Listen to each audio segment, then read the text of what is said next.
नमस्कार। मैं डॉक्टर कुरनी विनायक बापू, सहयोगी प्राध्यापक एवं अध्यक्ष, हिंदी विभाग, बाला साहेब देसाई कॉलेज पाटन, जिला सातारा, आप सभी का स्वागत करता हूं। आज हम देखने जा रहे हैं प्रश्न पत्र 12 साहित्य शास्त्र और हिंदी आलोचना के इकाई 1 के अंतर्गत प्रगीत काव्य या गीति काव्य के तत्व। प्रगीत काव्य या गीति काव्य के तत्वों में से पहला तत्व है भाव तत्व या भाव प्रवणता। भाव प्रगीत की आत्मा है। तीव्र भाव ही प्रगीत को जन्म देता है। भाव की तीव्रता कवि को अभिव्यक्ति के लिए प्रेरित करती है। कवि की भावनाओं का सहज उद्रेक प्रगीत में होता है। प्रत्येक प्रगीत में एक ही भाव होता है। भाव प्रवणता प्रगीत के प्रभाव में वृद्धि करती है। इस तरह प्रगीत का पहला तत्व है भाव तत्व। प्रगीत का दूसरा तत्व है संगीतात्मकता। प्रगीत काव्य में संगीतात्मकता का विशेष महत्व होता है। अनुभूति की तीव्रता के कारण प्रगीत में संगीतात्मकता आ जाती है। प्रगीत में संगीत का प्रवाह अपने आप आ जाता है।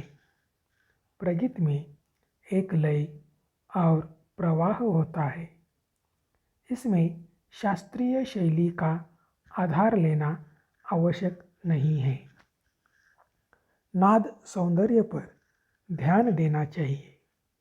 यह नाद सौंदर्य कोमलकांत पदावली, वर्ण मैत्री आदि द्वारा साध्य होता है। यह नाद सौंदर्य शब्द संगीत का जनक होता है।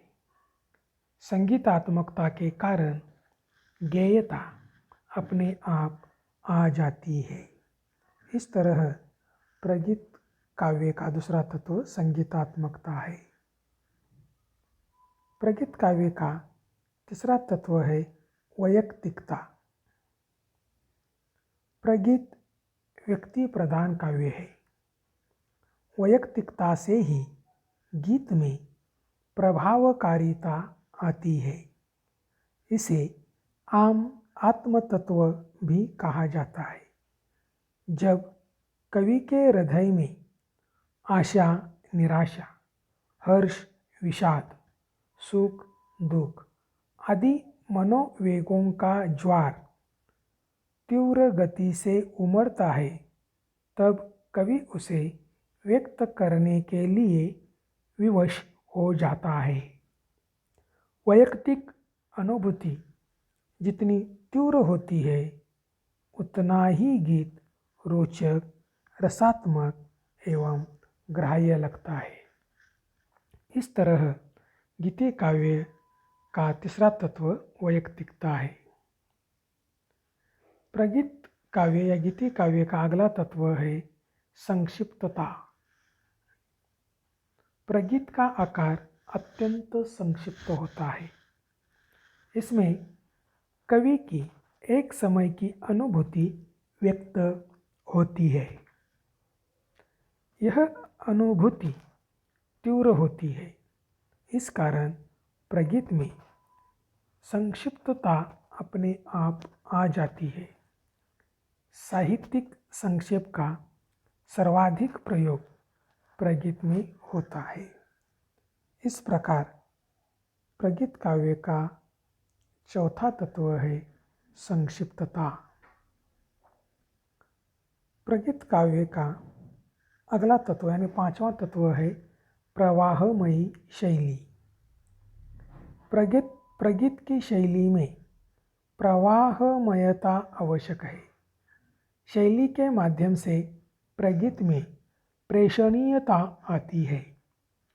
प्रेषणीयता की दृष्टि से गीतकार को सुंदर एवं कोमल शब्दों का चयन करना पड़ता है। पद विन्यास में माधुर्य का ध्यान रखना पड़ता है। प्रगीत में कठोर और कर्ण कटु वर्गों का प्रयोग नहीं किया जाता। दुर्बोध और दार्शनिक शब्दों का प्रयोग नहीं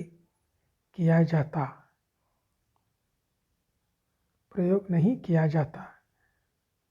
गाने के लिए उपयुक्त कोमल और मधुर शब्दों का प्रयोग किया जाता है।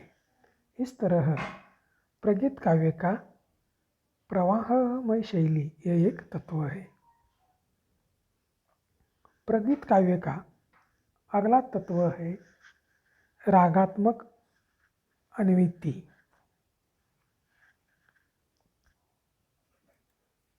गीत में गीतकार अपने निजी भावों की अभिव्यक्ति करता है। कवि के मन में जो मूल भाव रागात्मकता को लेकर प्रथम पंक्ति में प्रकट होता है, आने वाले पंक्तियों में उसका विस्तार होता है।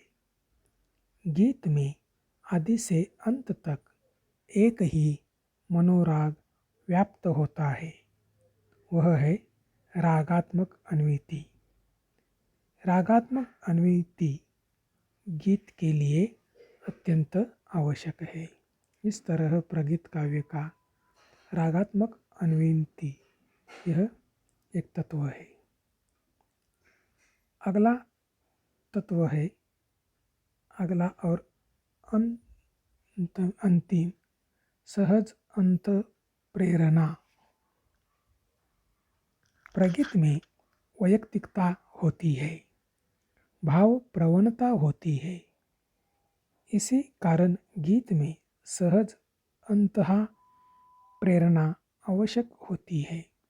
गीत में कोरी कल्पना न हो, कोरी कल्पना से कुछ भी हासिल नहीं होता। जब गीतकार आवेश के रूप में हार्दिकता को व्यक्त नहीं करता, तब तक गीत को सफल नहीं माना जा सकता।